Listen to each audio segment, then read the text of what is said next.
Dear students, in this video we are going to study the history of later Vedic period. So as you already know that historians have divided the entire Vedic period, so the Vedic civilization which existed between 1500 BC to 600 BC. So this entire time period has been divided into two time periods: early Vedic era and later Vedic era. So early Vedic era lasted from 1500 BC to 1000 BC, 1500 BC to 1000 BC, whereas the later Vedic era refers to the last 500 years or 600 years of Vedic civilization. So what was the need of dividing this time period into two different zones? What was the purpose? What was the so pressing a need? So let us understand. Let us understand that what is so different about the later Vedic period as compared to the earlier Vedic period.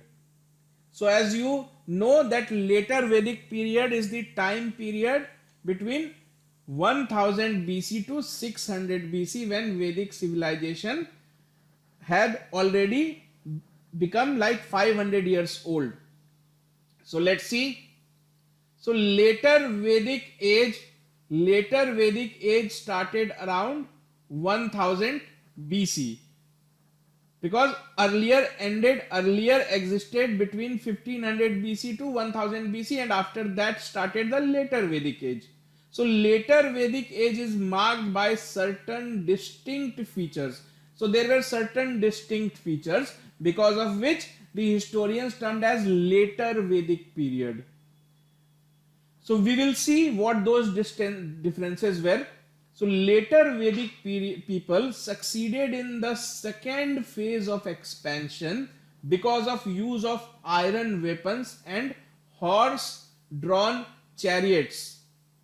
So these Aryan tribes, though they gained superiority over other tribes or other local people, local inhabitants, because of a very major reason, that they knew how to use horses, horse drawn chariots. Also they knew how to use iron.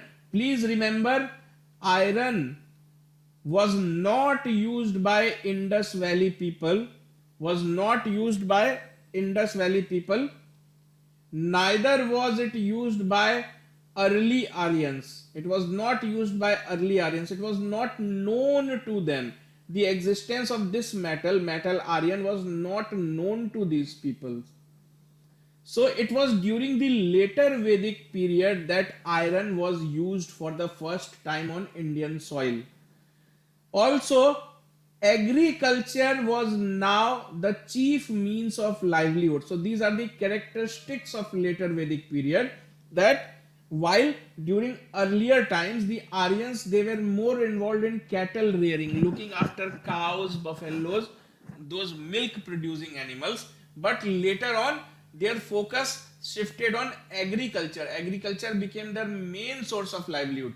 Also remember that early Aryans were not acquainted with rice. That means rice was not used as staple food by early Aryans, but during later Vedic period, rice became the prominent most crop. Okay, so rice was called vrihi. So there were some other features as well, which helps the historians to differentiate between the later Vedic period and earlier Vedic period. So let's see what those differences are. So these differences, so first of all was use of iron. So I already told you that iron is not at all mentioned in Rig Veda.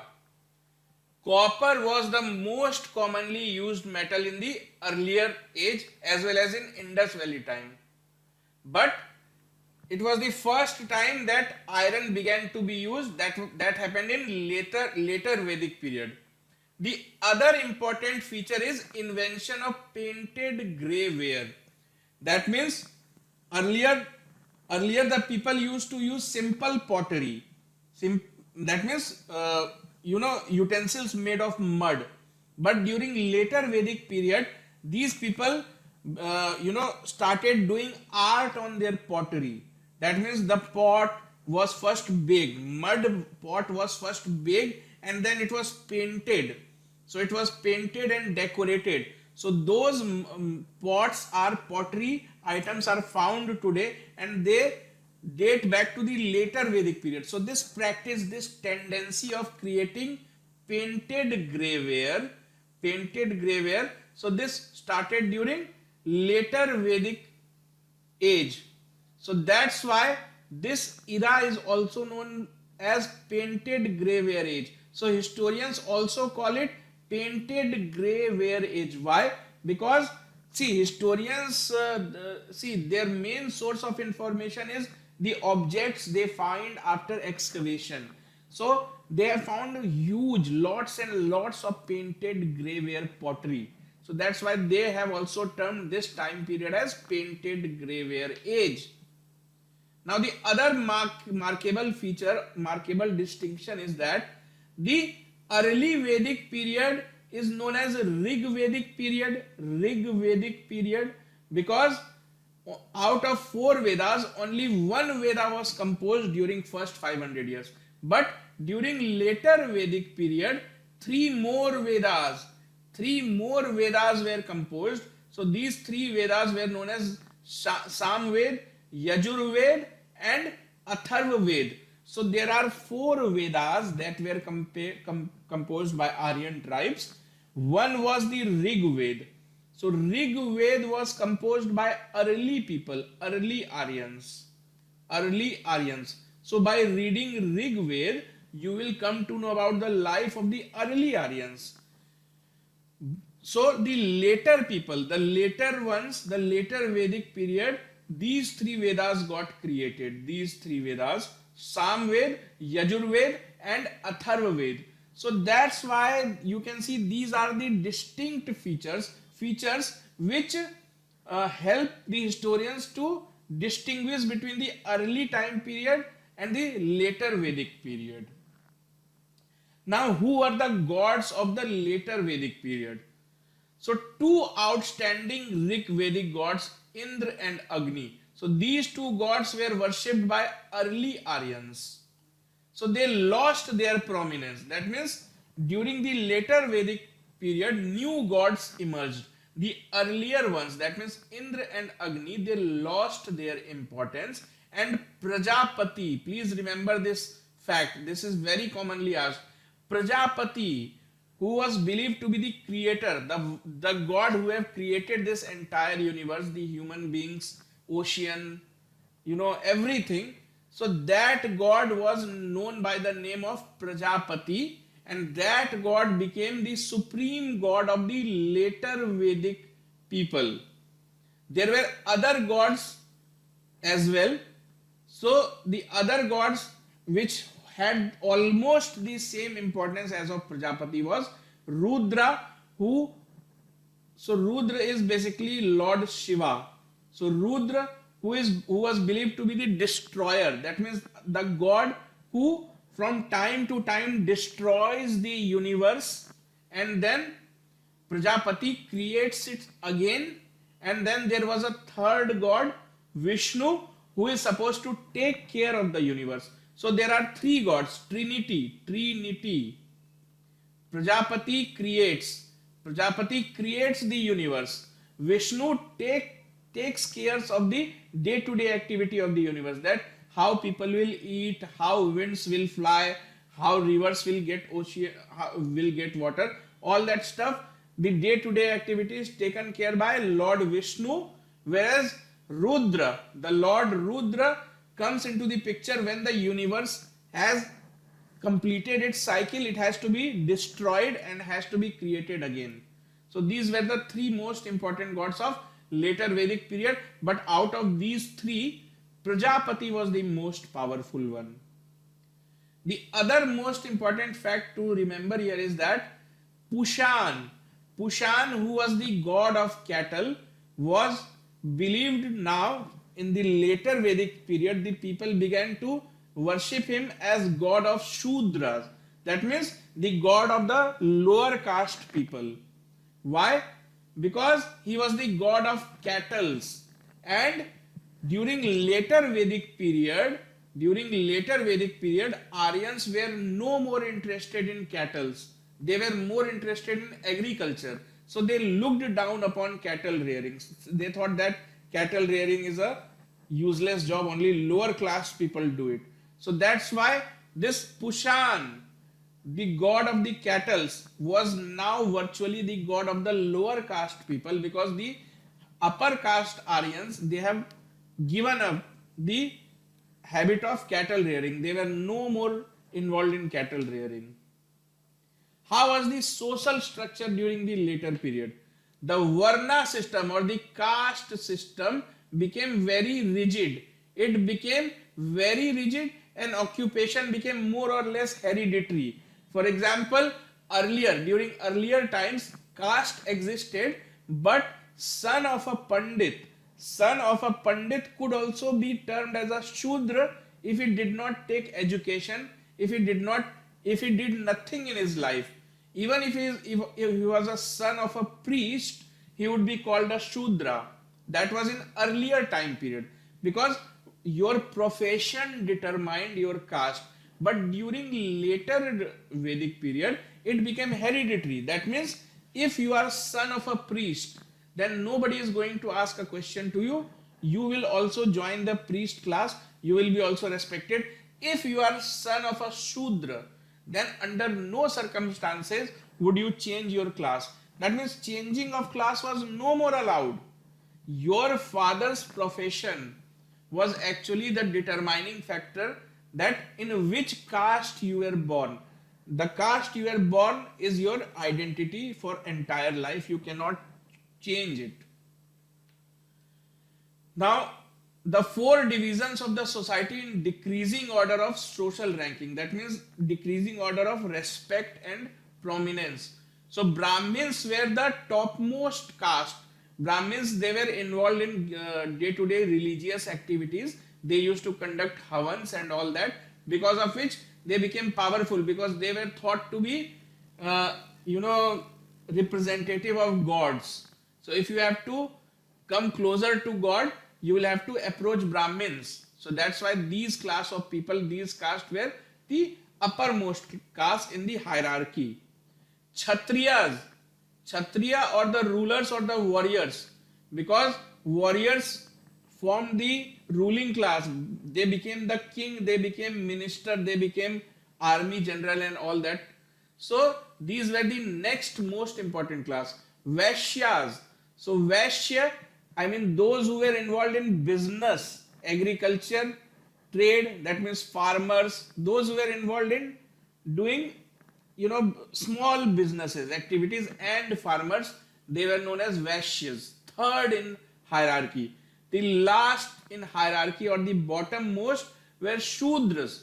So Shudras were believed to be the server of the remaining three classes. That means it was told to these Shudras, listen, you are Shudras, so your purpose is to serve the remaining three classes. You have to do jobs, menial jobs, low class jobs. Women were not permitted to attend public assemblies. So during later Vedic period, the position of women became weak. They were no more allowed to join assemblies such as Sabha and Samitis. So their position is said to be slightly diminished. Child marriages became common. That means during earlier Vedic period, child marriages was not common. That means the usual age of marriage was 16 years. So there was no concept of child marriage, because that time 16 years was also suitable age for marriage. But during later Vedic period, child marriages was a common thing. Sub-caste based on occupation also emerged. Sub-caste like cobbler caste, farmer caste, based on your profession. That means your father's job will be passed on to you. Goths were institutionalized. Goths basically means your family ancestry. So you don't have to remember all these facts. So major facts you can brush from here. So now what about the later Vedic period administration? So popular assemblies lost their importance. Why? Because these assemblies were meant to advise the king, choose the new king, decide who will become the king. But during later Vedic period, it was realized that you need to be these societies or tribes, they realized that it's not good to change king every now and then. So let's have a stable king. Let the king rule for longer time. Only then we will have some stabilities. Because of this, royal families began to emerge. That means if father died, his son was made the king. So people thought that if he will look for a new king, he will not have the understanding. But since his father was the king, so he can immediately replace his father. So hereditary. That's why since the position of the king became hereditary, kings became more and more powerful.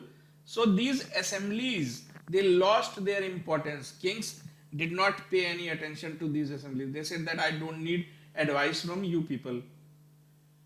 Sabha and Samiti continued to hold their ground, but out of all these assemblies, as I already mentioned, two were the most prominent, Sabha and Samiti.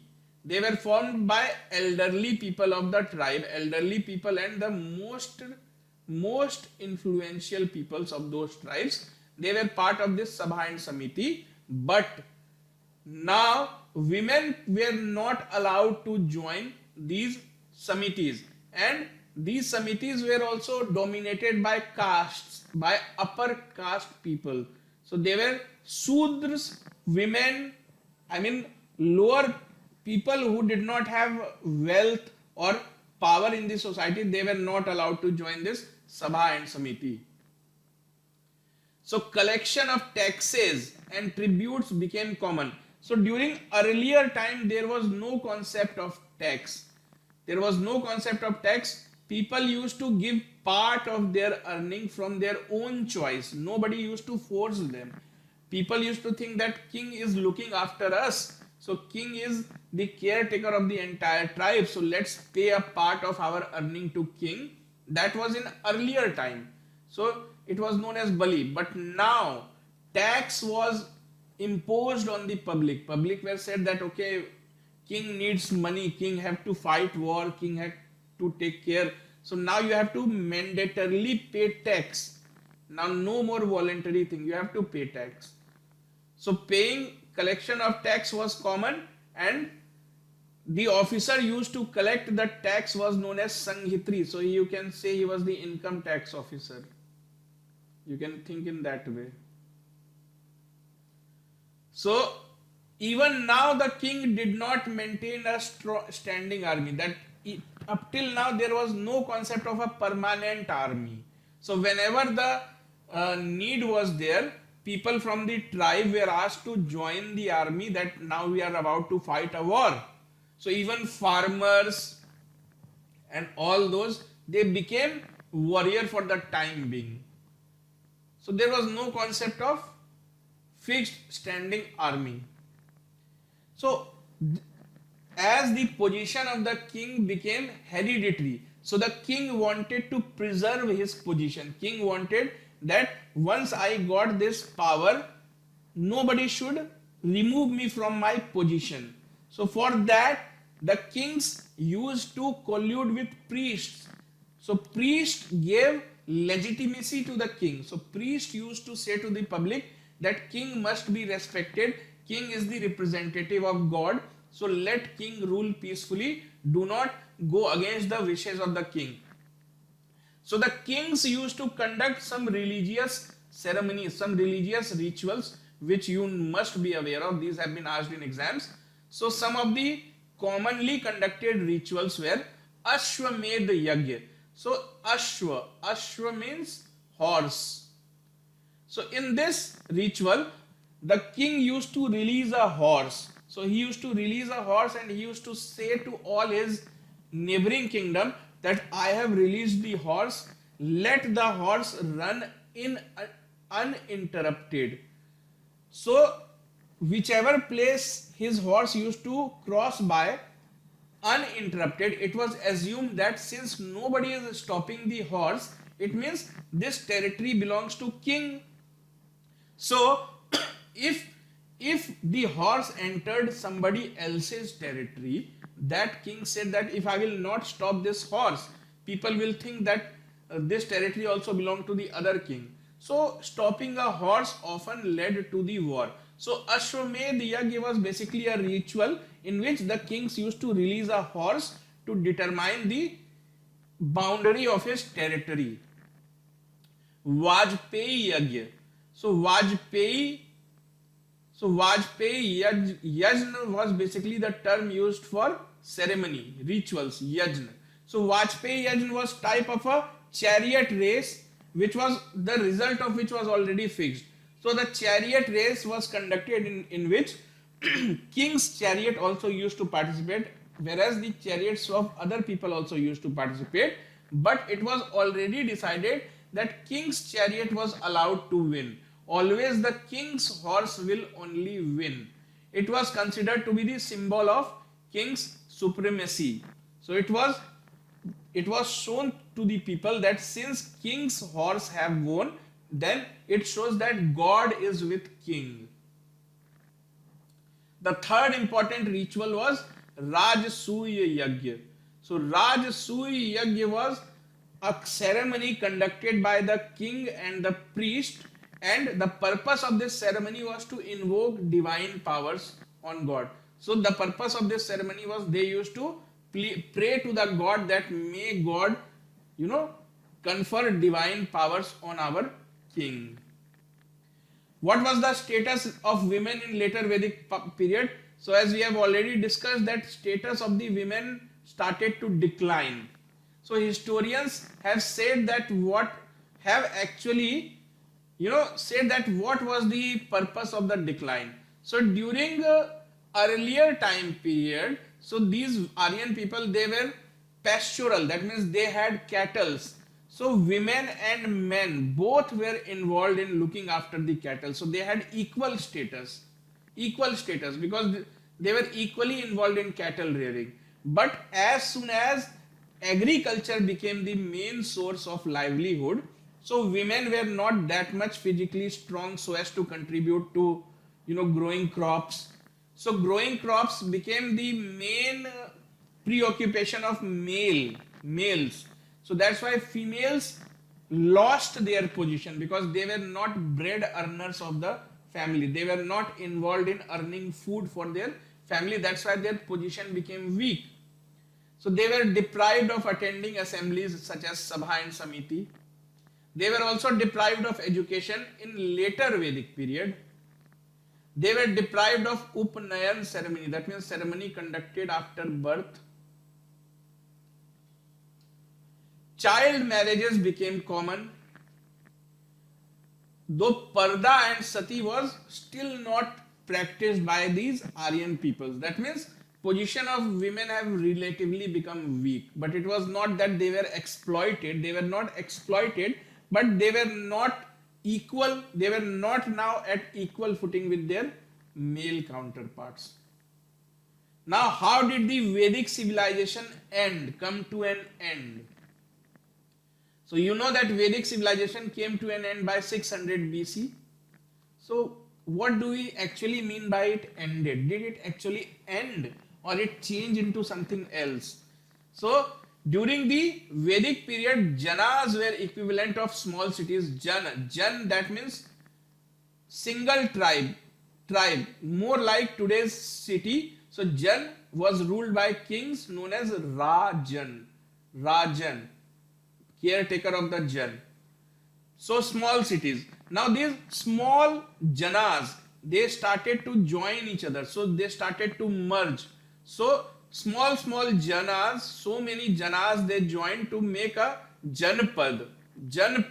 And these janpad gradually grew big in size and they were known as Mahajanpad. Maha means great. Great Jana Pada. That means great foothold, footprint of the Janpads. So Vedic civilization did not end, but it actually metamorphosized. It changed its look and outlook. So from small tribes, first Janas emerged, then these Janas merged among themselves to form Mahajanpads. So you can say this is how the pure Vedic age ended and people started to move from villages to cities, because Mahajanpadas were like metro cities of ancient India, metro towns.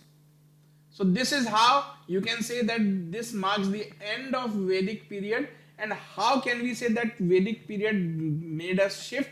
Because during this Mahajanpad era, people started to speak new languages, to adopt new culture, to adopt new religious policies. So that's why we can say that Vedic period came to an end with the rise of Mahajanpadas.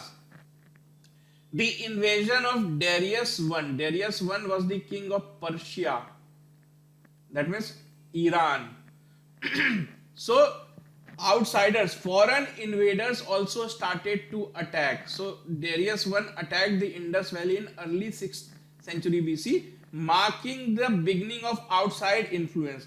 That means now Indians started to come in direct contact with people ruling in foreign lands. That means outside people also started to attack. They tried to capture.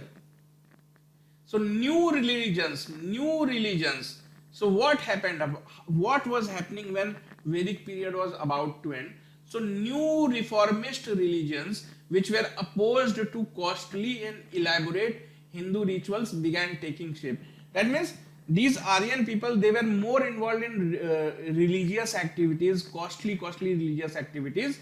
So new religions which said that we don't need all these so many yajnas, we don't need so many gods.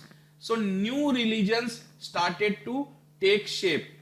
Jainism and Buddhism were two such religions which started as a challenge to Hinduism, because they said that we want a separate religion which will not involve all these costly yajna, sacrifices, rituals and all that stuff. So this is how the Vedic civilization came to an end and India entered into an era of Mahajanpad, which was basically a transition from village life to transition into city life. So Vedic civilization was thus replaced by a time period in Indian history known as Mahajanpad era.